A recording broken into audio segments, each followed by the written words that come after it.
जिंदगी में खराब समय में दिया गया साथ सफलता मिलने पर बजने वाली तालियों से कई गुना ज़्यादा बेहतर होता है। नमस्कार दोस्तों, मैं एस्ट्रोलॉजर वासुदेव मिश्रा आपका अपने चैनल भविष्यवाणी पावर ऑफ द लॉर्ड में हार्दिक स्वागत करता हूं। दोस्तों, आज का यह ज्योतिष का कार्यक्रम आप लोगों के लिए, मेष राशि वालों के लिए बेहद ही ज़्यादा खास कार्यक्रम साबित होने वाला है। आज हम बात करेंगे ग्रहों के राजा सूर्य देव के राशि परिवर्तन प्रभाव के बारे में। जी हाँ दोस्तों, ग्रहों के सम्राट सूर्य देव राशि परिवर्तन कर चुके हैं और अपने परम मित्र देवगुरु बृहस्पति की मूल त्रिकोण राशि धनु राशि में प्रवेश कर चुके हैं और आने वाले साल 2024 के जनवरी महीने के 16 तारीख तक इसी धनु राशि में सम्राट सूर्य देव गोचर करेंगे।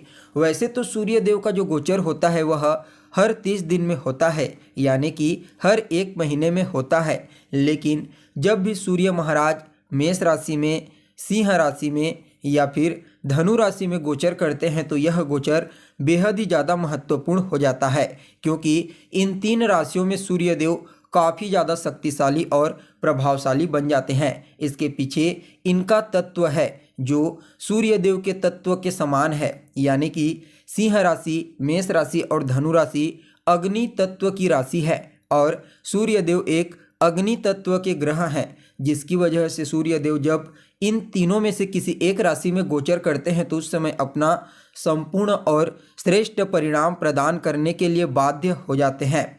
तो देखिए, सूर्य देव का यह गोचर 16 तारीख को हुआ है। जी हाँ, 16 दिसंबर को सूर्य देव अपने मित्र मंगल के वृश्चिक राशि से निकल करके देवगुरु बृहस्पति की मूल त्रिकोण राशि धनु राशि में प्रवेश कर चुके हैं।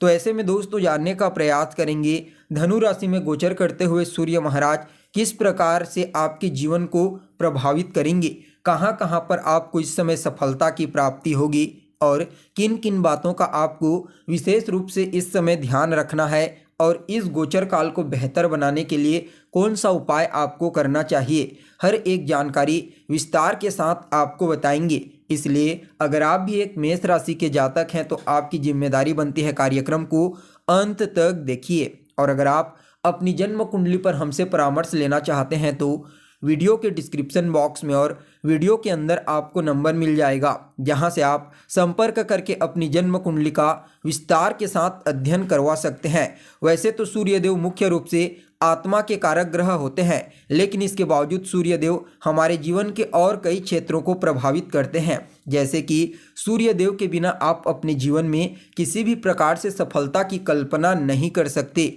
सूर्यदेव ही आपके अंदर ऊर्जा का संचार करते हैं, आपके अंदर आत्मविश्वास में वृद्धि करते हैं, जिसके प्रभाव से आप अपना प्रेजेंटेशन चाहे कार्य स्थल पर हो या फिर सामाजिक क्षेत्र में, धार्मिक क्षेत्र में, हर जगह बेहतर तरीके से दे पाते हैं। तो वहीं अगर जन्म कुंडली में सूर्यदेव कमजोर अवस्था में होते हैं, पाप प्रभाव में होते हैं, तो सबसे पहले तो यह आपके जीवन को अंधकार में ले जाते हैं, मतलब आपके जीवन को स्ट्रगल फुल बना देते हैं। आपको बहुत ज़्यादा संघर्ष करना पड़ता है, उसके बावजूद आपको सफलता की प्राप्ति नहीं होती और न ही आपको मान सम्मान और प्रसिद्धि की प्राप्ति होती है। इसके अलावा सूर्य के कमज़ोर होने से नेत्रजन्य पीड़ा होने लगती है, हड्डियों से संबंधित प्रॉब्लम होती है और नसों में भी पेन उत्पन्न हो जाता है। इसलिए सूर्य देव का हर किसी की कुंडली में बलवान होना बेहद ही आवश्यक माना जाता है। तो दोस्तों देखिए, आप लोगों के लिए यानी कि मेष राशि वालों के लिए सूर्य देव का यह गोचर आपकी कुंडली के नवम स्थान में हुआ है। जी हाँ, नवम स्थान होता है आपके भाग्य का और सूर्य देव भाग्य के कारक होते हैं और इस समय आपके नवम भाव के जो स्वामी बनते हैं देवगुरु बृहस्पति, उनका भी गोचर काफ़ी बेहतरीन तरीके से हो रहा है, जिसके परिणाम स्वरूप इस समय देवगुरु बृहस्पति और सूर्य आपके जीवन में आपके भाग्य को मजबूत बनाएंगे, क्योंकि देवगुरु बृहस्पति की 9वीं दृष्टि यहाँ पर सूर्य महाराज के ऊपर पड़ेगी, जिसकी वजह से सूर्य देव तो पहले धनु राशि में गोचर करते हुए बलवान होंगे ही होंगे, साथ में जब देवगुरु बृहस्पति की दृष्टि पड़ेगी तो ऐसे में उनके बल में विशेष रूप से वृद्धि हो जाएगी और वह और ज़्यादा प्रभावशाली और शक्तिशाली बन जाएंगे, जिसके परिणाम स्वरूप आपका भाग्य इस समय जागृत रहेगा। भाग्य का साथ पूर्ण रूप से आपको प्राप्त होने वाला है। पिता के साथ आपके तालमेल बेहतर होंगे। आपके रुके हुए कार्य इस समय पूरे होने वाले हैं। साथ ही साथ देखा जाए तो आपके जो वरिष्ठ अधिकारी हैं, आपसे उच्च अधिकारी, उनके साथ भी आपका तालमेल काफ़ी बेहतर होने वाला है। इस समय आपको अपने कार्य स्थल पर उनका सहयोग पूर्ण रूप से प्राप्त होगा। साथ ही दोस्तों, अगर आपके मन में कोई प्रश्न है, जैसे कि मैं कोई महंगी वस्तु खरीदना चाहता हूँ, क्या खरीद सकता हूँ, तो निश्चित तौर पर खरीद सकते हैं। मैं कोई नया बिजनेस व्यापार शुरू करना चाहता हूँ, क्या कर सकता हूँ, तो यह भी आप कर सकते हैं। इसके अलावा धार्मिक क्रियाकलाप में आपकी रुचि तो बढ़ेगी ही बढ़ेगी।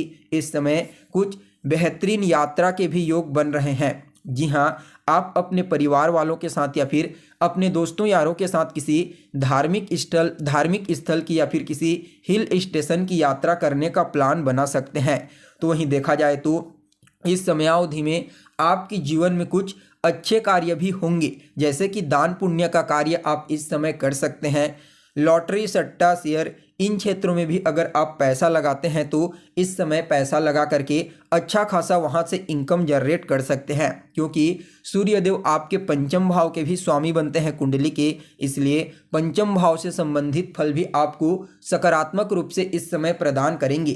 तो जो लोग शेयर मार्केट, लॉटरी, सट्टा, इन क्षेत्रों में पैसा लगाते हैं तो उनके लिए समय अच्छा रहेगा। जो जातक लंबे समय से सरकारी नौकरी की तैयारी कर रहे हैं, लेकिन कोई ना कोई कारण बन जा रहा है और उनको सरकारी नौकरी नहीं मिल पा रही थी, तो इस समय उन लोगों को गवर्नमेंट जॉब मिलने की प्रबल संभावना बनी हुई है।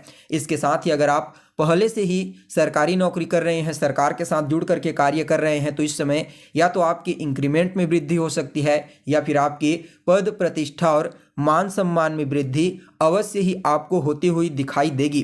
तो वहीं पंचम भाव से संबंधित परिणाम के स्वरूप इस समय संतान का भी आपको अच्छा लाभ मिलेगा। मतलब क्या है, संतान की तरफ से आपको कोई अच्छी खबर सुनने को मिल सकती है, जिससे आपका मन प्रसन्न रहेगा। आपकी संतान को उसके कार्य क्षेत्र में सफलता मिल सकती है, चाहे वह वर्तमान में कोई कार्य कर रहा है या फिर पढ़ाई लिखाई कर रहा है। जो भी आपकी संतान कर रहा है उसे अवश्य ही सूर्यदेव के प्रभाव से सफलता की प्राप्ति होगी। इसके अलावा इस राशि के विद्यार्थी, जी हाँ, मेष राशि के विद्यार्थियों के लिए भी समय अत्यंत ही श्रेष्ठ कहा जा सकता है। इस समय अगर आपका कोई प्रतियोगी परीक्षा, कंपटीशन एग्जाम है, तो निश्चित तौर पर आप वहां पर क्रैक अवश्य करेंगे। साथ ही साथ दोस्तों, देखा जाए तो इस समय पूर्व के पुण्यों का परिणाम आपको प्राप्त होगा। मतलब पूर्व में आपने जो अच्छा काम किया था, जो परोपकार का कार्य आपने किया था, वह इस समय भाग्य के रूप में आपको प्राप्त होगा, जिससे चारों तरफ से आपके जीवन में खुशियों का आगमन होगा। क्यों? क्योंकि यहाँ पर सिर्फ सूर्यदेव ही आपको सकारात्मक रिजल्ट नहीं प्रदान करेंगे, बल्कि उनके साथ देवगुरु बृहस्पति भी आपको अच्छा परिणाम प्रदान करेंगे, जिसकी वजह से यह जो समय है आपके लिए किसी स्वर्णिम काल से कम नहीं होगा। जी हाँ दोस्तों, इस समय आपके जीवन में चाहे वह आपकी सेहत को लेकर के हो, आपकी शिक्षा को लेकर के हो, संतान को लेकर के हो, दाम्पत्य जीवन यानी कि वैवाहिक जीवन के लेकर के हो, या फिर भाग्य, करियर के दृष्टिकोण से हो, सभी क्षेत्रों में तो पूर्ण रूप से सूर्य और देवगुरु बृहस्पति आपको लाभ प्रदान करने का प्रयास करेंगे, जिसकी वजह से यह जो समय है आपके लिए एक बहुत ही महत्वपूर्ण समय रहेगा। इस समयावधि में आपके जीवन में बहुत ही बड़े बड़े सकारात्मक परिवर्तन आपको होता हुआ दिखाई देगा। कुल मिलाकर के देखा जाए तो मेष राशि वालों के लिए यह समय उनके जीवन का एक बेहतरीन समय साबित होगा। फिर भी इस गोचर काल को और ज़्यादा बेहतर और सकारात्मक परिणाम देने वाला बनाने के लिए आपको रोजाना आदित्य हृदय स्तोत्र का पाठ करना है और सूर्य देव को अर्घ्य देने वाले लोटे में एक लाल रंग का पुष्प डाल करके उन्हें अर्घ्य दीजिए। यह गोचर आपके लिए अत्यंत ही शुभ साबित होगा। तो दोस्तों, हमें उम्मीद है जानकारी आपको पसंद आई होगी। फिर मिलेंगे एक नए और ताज़ा एपिसोड में। तब तक के लिए आप हमें इजाज़त दीजिए। नमस्कार।